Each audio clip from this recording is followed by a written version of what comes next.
ওয়ারাহমাতুল্লাহি ওয়া বারাকাতুহু।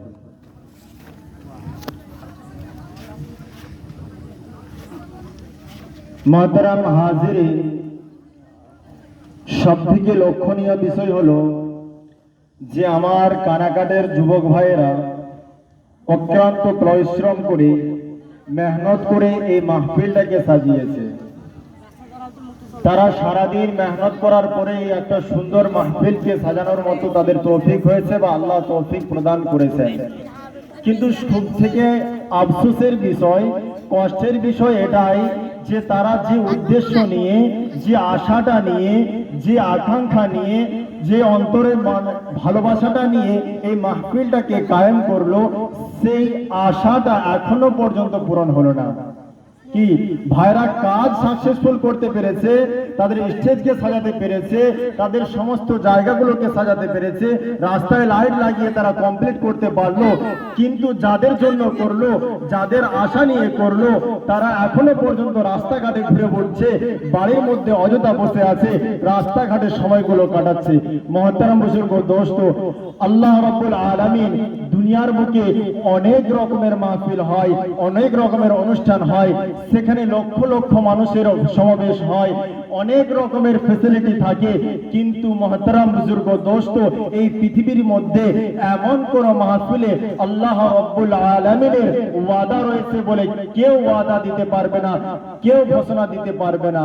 কিন্তু মুহতারাম বুজুর্গ দোস্ত, যেখানে আল্লাহ এবং আল্লাহর রাসূলের কথা হয়, যেখানে নবীদের কথা হয়, যেখানে ওলিদের কথা হয়, যেখানে দ্বীনের কথা হয়, সেখানে যদি গোটা কয়েক মানুষ থাকে, সামান্য পরিমাণের মানুষ থাকে, তারপরে আল্লাহ রাব্বুল ইজ্জত সেই মাহফিলের মধ্যে আল্লাহ রাব্বুল আলামিন ঘোষণা দিয়েছেন কি, যে বান্দা এই মাহফিলের মধ্যে বসবে, যে বান্দা গুনাহ নিয়ে বসবে, আর সে বান্দার গুনাহগুলো আল্লাহ রাব্বুল আলামিন উঠার সাথে সাথে সমস্ত গুনাহগুলোকে মাফ করে দিবেন।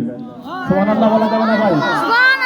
অথচ এইরকম মজলিসে আল্লাহ ওয়াদা দিয়েছেন, সামান্য যদি দুনিয়ার মানুষ কোন রকম জিনিসের ওয়াদা দেয় বা কথা বলে দেয়, তাহলে মানুষ সেটার প্রতি এতটাই আকৃষ্ট হয়ে যায়, এতটাই মজবুত হয়ে যায় যে সে কাজটা করার জন্য তারা আক্রান্ত পরিশ্রম করে, তারা পরিশ্রমের উপরে পরিশ্রম করে, চেষ্টার উপরে চেষ্টা করে। কিন্তু যিনি হচ্ছেন খালিক, যিনি দুনিয়ার মালিক, যিনি আপনার মালিক, যিনি আমার মালিক, যিনি আমাকে সৃষ্টি করেছেন, যিনি আপনাকে সৃষ্টি করেছেন, যিনি আপনাকে এখনো ভাবে সুস্থ রেখেছেন, যিনি আপনাকে এখনো পর্যন্ত একদম স্বচ্ছ ভাবে রেখেছেন, যদি আপনি বলেন আমাকে ভালো রেখেছে, আমি কি করে বুঝবো?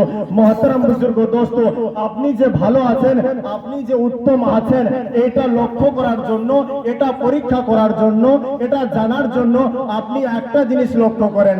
আপনার বাড়ির পাশে যদি কেউ অসুস্থ আছে, তাকে একবার লক্ষ্য করেন।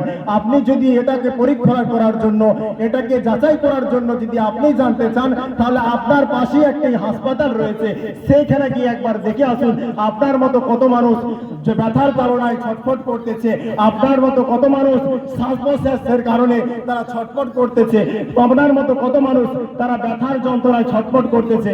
কিন্তু আপনি এখন বলুন তো, আপনাকে যে এখনো পর্যন্ত সুস্থ রেখেছে, আপনি যে এখনো আল্লাহর দয়ার শ্বাস প্রশ্বাস নিচ্ছেন, কার বদলতে নিচ্ছেন? আপনার কি কোনো পাসপোর্ট রয়েছে?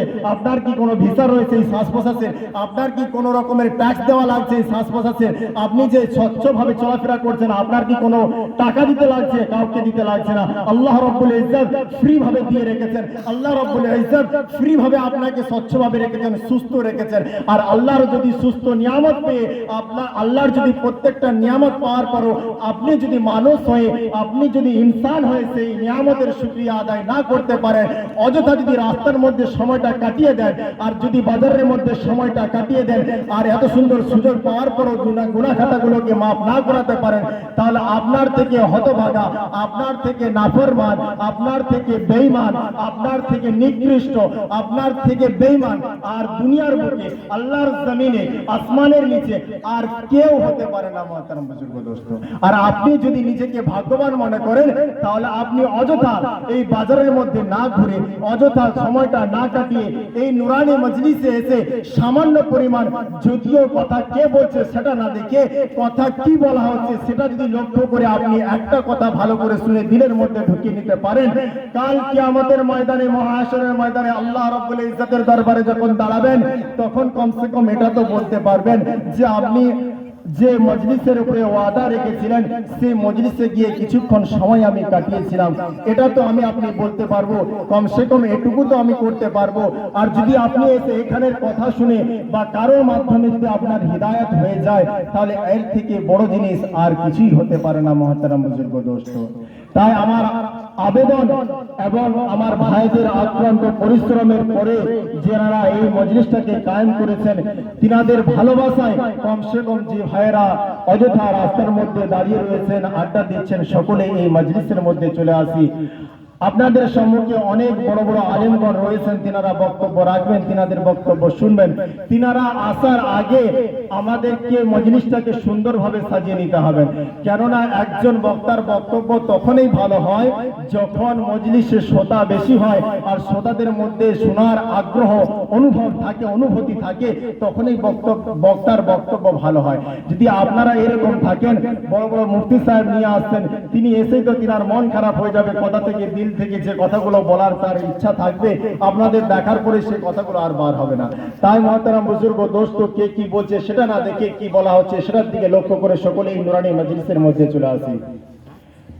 نحمده ونصلي على رسوله الكريم أما بعد فأعوذ بالله من الشيطان الرجيم بسم الله الرحمن الرحيم لقد خلقنا الإنسان في أحسن تقويم صدق الله العظيم وما خلقت الجن والإنس إلا ليعبدون صدق الله العظيم।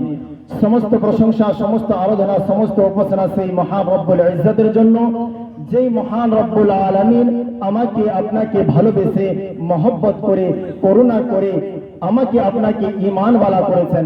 সর্বপ্রথম কি করেছেন ভাই? ঈমানওয়ালা করেছেন। যে ব্যক্তি ঈমানওয়ালা হয়ে গেল তার জন্য অনেকগুলো দায়িত্ব হয়ে গেল, তার মধ্যে তার জন্য অনেকগুলো স্টেপ, অনেকগুলো দায়িত্ব তার মধ্যে চলে এসেছে যখন সে ঈমানওয়ালা হয়ে গেছে।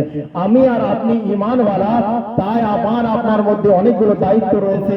আমার আপনার জন্য আল্লাহ রাব্বুল আলামিন অনেক রকমের ফ্যাসিলিটি রেখেছেন, শুধুমাত্র আমার আপনার জন্য, অন্য কারোর জন্য নয়। সে আল্লাহ রাব্বুল আলামিন আমাকে আপনাকে অযথার্থ ভাবে ঈমান নামক দৌলত দিয়েছেন। সে আল্লাহ রাব্বুল আলামিনের দরবারে আমরা লাখো কোটি শুকরিয়া আদায় করি, সকলের অন্তরের অন্তঃস্থল থেকে বলি আলহামদুলিল্লাহ। তারপরে পরে জানাই বিশ্ব নবী, বিশ্ব প্রিন্সিপাল মা আমিনার দুলাল, মরুর দুলাল, যিনাকে না সৃষ্টি করলে আল্লাহ রাব্বুল ইজ্জত আমাদেরকে ঈমান যে পেয়েছি, এই ঈমানের নুরানিয়াত পেয়েছি, এই যে সুন্দর রকমের দ্বীন পেয়েছি, ইসলাম ধর্ম পেয়েছি, এটা আমরা আজ পেতাম না।